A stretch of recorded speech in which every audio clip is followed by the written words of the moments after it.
back to the Brokest Guy in Your Room. This is your host, Chris Kushner. I'm ecstatic to have these two gentlemen here with me, Gavin and Sean. We met through a chance occurrence at a place called The Lawn here in Bali. I tend to be somebody who's always looking at, I always got my eyes open everywhere around me because I don't believe in chance occurrences. So chances are the person that you need to accomplish just what you want might sit down right next to you. That's happened to me here in frequency in Bali ever since I really started to become aware of this. So I saw Gavin kind of walking by at the lawn, and typically you got to reserve a seat. I had this little table, I had an extra seat. Saw he didn't have a place to sit, invited him to sit down, and from the moment he sat down, we start talking and realized we got a whole lot in common, coming from two different parts of the world. And then he starts telling me about Sean, who also has a whole lot in common. Everything from us being young college dropouts who chased their dreams, started a company. These guys were crazy enough to move to a different country, which is even beyond me. And Gavin found his way in hair care, Sean in fitness. Sean happens to be a type 1 diabetic, and so we've got a bit of a thing there because I struggle with Crohn's disease, and fitness and yoga in particular, in my case, really made the difference. But yeah, I don't know which one of you guys wants to go first, but kind of tell your story. And Okay, awesome. So, you know what? I'll start off with type 1 diabetes because obviously, that's something you mentioned is something that we have in common. You've Crohn's disease. I'm a type 1 diabetic. So, I'm from Ireland, first of all. My name is Sean Coffey. For those that don't know, I do social media. I do online coaching. I've been in the gym 5 years. And what's kind of kickstarted all of this, tying it back to type 1 diabetes, is type 1 diabetes itself. So I was 11 years old. At the time, I was getting bullied in school quite a bit. And, doctors kind of think that that's what actually triggered off my type 1 diabetes as well. So anyways, diagnosed as a type 1 diabetic at 11. From there, I knew that I could go into this with two different mentalities. It could either be that, I feel sorry for myself. I just feel like the world's coming for me, and I just, feel bad for myself. And I said, you know what, fuck that now. I choose the other option. And that other option was actually just using that to my advantage, using that as my superpower, and making sure that I still make an impact with type 1 diabetes in this world and help other type 1 diabetics do the exact same. So that's kind of what started me off. And then one thing led to another. Started doing social media in and around 14, 15. That's when I started doing my fitness page. And from there, just stay consistent. And here we are now in Bali a couple of years later. So crazy how things work out. yeah, it is. Yeah, I had something similar enough to Sean. My name's Gavin Hefferon. I'm 20. I'm from Dublin in Ireland. And I went through a bit of bullying myself in school, as a lot of young entrepreneurs and creatives do. I really enjoyed creating content as a kid. I started creating my first YouTube videos when I was 9, 10, built up a bit of a following with that. And for those of you who aren't from Ireland, secondary school can be quite brutal. I think high school can be similar in America. Particularly, I think Irish kids can be very cruel. So I was picked on and, ostracized a bit in school. And it was really tough at the time. It ended up being the biggest blessing in disguise ever, because anything else I've done in my life, whether it was when I went into cutting hair and then eventually founding Poseidon Hair, I was never ever afraid to push the boat out. So just like how Sean's type 1 diabetes was his blessing in disguise, that was really it for me. Being made fun of for creating the YouTube videos that I did really gave me the confidence to do anything I want. And now if there was anything I ever wanted to start, I'd have absolutely zero fear whatsoever. Yeah, it's definitely that's a really interesting thing right off the get-go that we all had in common. I got picked on a lot too, up until a point. It was really 6th grade was kind of the year that everything changed for me. Up until that point, I was short, fat, had zero confidence. And then on a whim day, I got this assignment from Miss Planetcheck. If you're watching, I'll never forget you for this. But she had us write a poem. I'm like, oh great, short fat kid's gonna write poetry now. This is gonna go over real well. But actually, I had a knack for it, and I scribbled something out in about 5 minutes. Was ready to walk out the door. She hands it back to me and says it's not done. I protested because I was like, it's already better than everybody else. And she was like, that's the point, go finish it. Well, that poem ended up getting published, and I ended up getting an opportunity to read it at Disneyland in California, which was crazy. They say you'll never get famous in your own backyard. So for the next few years, I would be reading at these poetry slams, and for one weekend a month, or one weekend a year, I was like famous. And then I'd come back and have to fall right back into that old skin. And it's a bit of a mind trip, a duality that's kind of become somewhat of a theme in my life.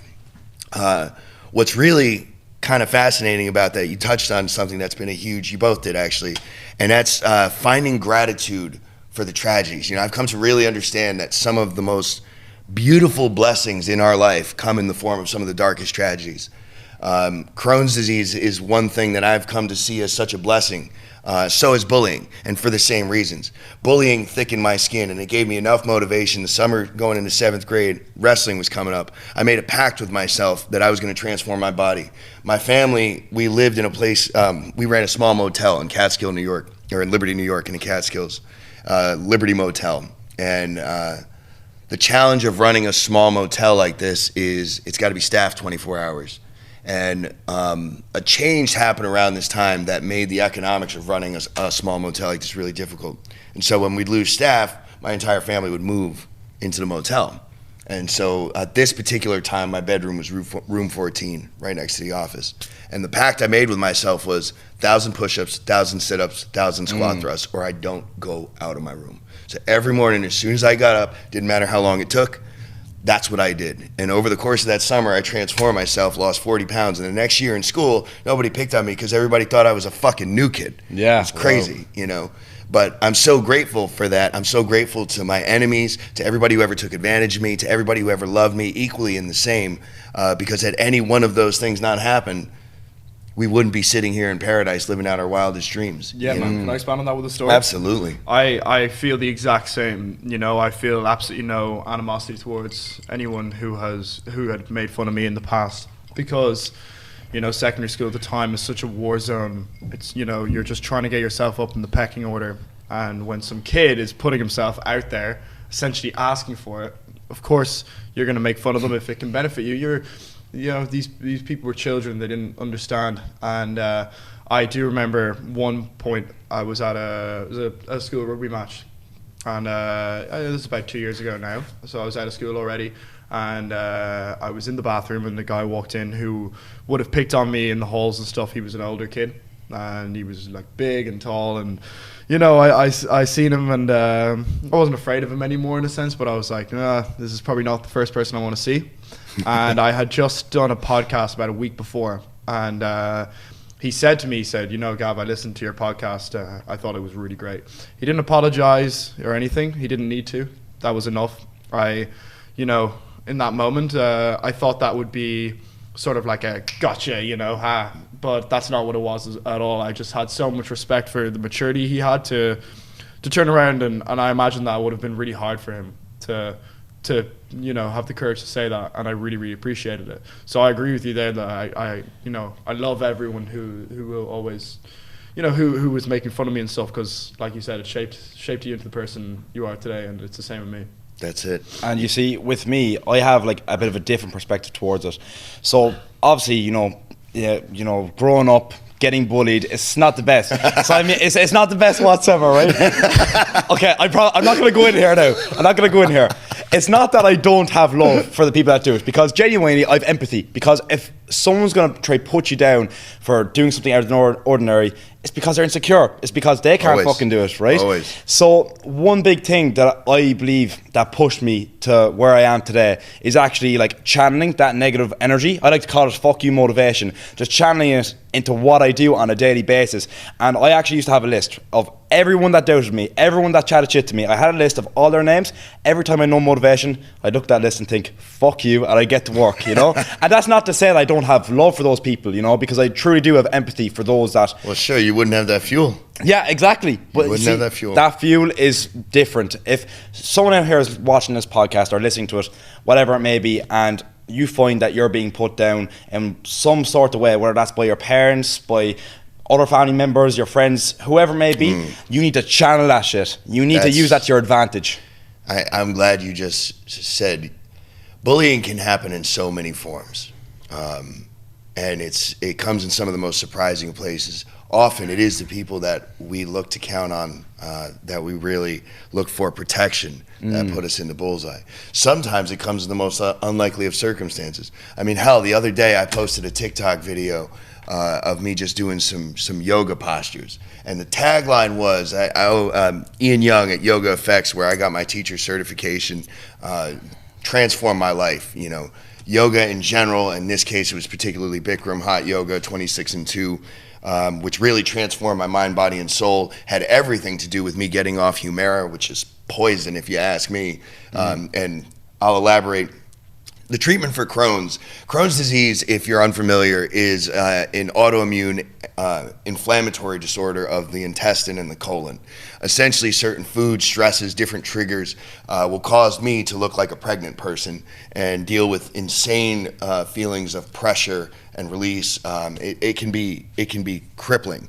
As it's autoimmune, it works the same way as fibromyalgia or rheumatoid arthritis. They're kind of all similar animals appearing in different parts of your body. But what modern medicine offers as treatment, which is mind-boggling to me, are drugs like Humira, biologics, which effectively shut down or reduce your immune system. Well, my path to diagnosis dealt with over the past 9 years. I've had 9 colonoscopies, endoscopies. I've been poked, prodded, hospitalized in every way you could imagine. I won't even get into medical bills. Shit, Humira alone is over $100,000 a year to give yourself a shot every 2 weeks. And what do you think happened as a result? My wife was an early childhood Head Start teacher at the time.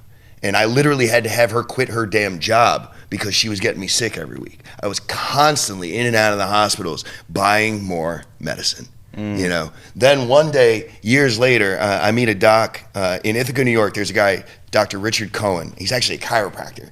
But from the guy's own words, his own description, you know, he learned most of what he learned about true healing and medicine studying from a sorcerer in the Amazon. He went and lived for several months. He's one of the most fascinating guys. I mean, the guy's, I'm not going to reveal his age, but he's an older guy, and you know his hobby is hurricane kayaking. He and a group of guys his age go out every year at hurricane season and kayak the ocean.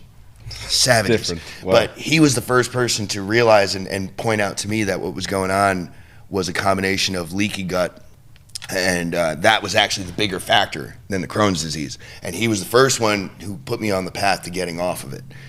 First identifying the different foods that were poisons. In this case, you know, in America, corn is one of the biggest culprits. Corn oil, because of pesticides like Roundup. You know, eating trace amounts of this over the course of your life can cause you to have your stomach lining literally start to dissolve. And so this is how Roundup, the way Roundup works to kill a pest is literally they consume it and it dissolves the lining of their stomach so that their stomach acids leak out and kill them. So you can imagine what happens over years and generations of American farmers plastering, you know, the corn products with this. It's so bad for me that I can't even eat meat that's corn-fed, you know. And I didn't realize that until I was here. When I came to Bali and ended up staying here for, you know, supposed to be a month, turned into 3 months, almost 4 even. What was notable was that was the first time I can recall in my life that I had months without stomach pain. Wow. The two things, I wasn't eating the shit food and I was doing yoga every day. And I learned how to breathe. I learned how to breathe through it. So what a journey in terms of, you know, and I just want to go back real quick to gratitude towards the disease. I'll be the first to say it. Having Crohn's disease, I know this might piss some people off. Some other people who are struggling with it, their disease went a different route, probably are going to have a hard time hearing this. Crohn's disease has been one of the greatest blessings in my life. It has caused me to live a disciplined life. The consequences of my misactions are so grave that they become crippling. First month of the pandemic, reveal, I own a retail wine and liquor store in Ithaca, New York. This has caused me to struggle with alcoholism. The first month of the pandemic, I watched my business. I you know, went from everything's great to planning for bankruptcy. You know, our liquor store was based. It's on a hill. It's by a college, and the college left, and so suddenly 80% of our customer base was gone. I fell into such a depression that I couldn't get off the couch. It's remarkable how easy it is to do the things that make you feel like shit, how difficult it is to do the things that'll make you feel good. So what did I do? I started fucking drinking every day. I was going through a bottle of vodka a day. between 2 times stepping on the scale, it was the beginning of September, end of September, I dropped 40 pounds, 20 kilos, thereabouts. And that was the moment. That was the wake-up call. I realized that I'm going to fucking die if I don't make a change, if I don't start listening to my body, if I don't start channeling it into fuck you fuel, whatever it is. Go back to the day you decided to drop out of school. I have a bit of a different story actually. So A lot of my time in school, I never even wanted to go to university either.